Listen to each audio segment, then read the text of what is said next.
how you can delete the partition on your Windows 11 operating system. So let's say you're not happy with the partition you have created on your hard drive and you want to delete it, and you want to claim all the space which you have in that partition into your main drive. How you can do it, let's see.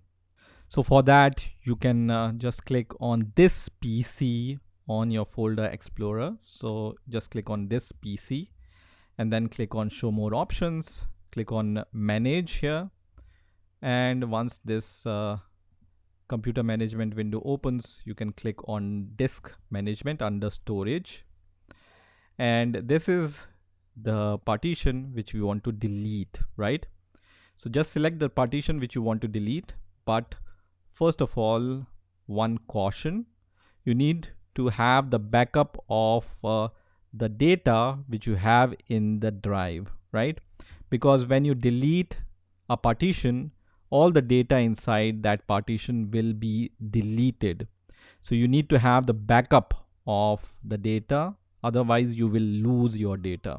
Okay, so that's been said, we can delete this E drive from here. In my case, it can be any drive in your case.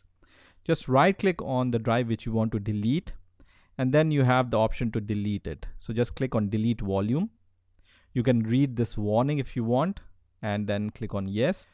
And once you click on yes, your memory in your partition will be unallocated, right? But still, we need to just add this space in our main drive. In my case, it's C drive, right? So right now it's unallocated, but we want to use this space.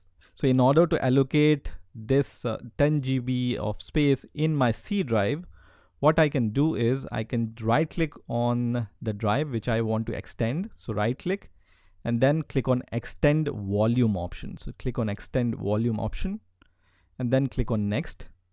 And you will be able to see one option here, which is 10 GB in my case, because I have around 10 GB unallocated space here, right? So just choose this option and then click on next and then click on finish. Once you do that, your C drive will be extended and the unallocated section will be removed. So basically what we did is we have extended our C drive by 10 GB, right? And once you do that, you have successfully deleted your partition on your Windows 11 operating system. You can also check this in the folder explorer that now I don't have this E drive anymore. So this also indicates that our partition is deleted successfully. Okay, I hope you've enjoyed this video and I will see you in the next video.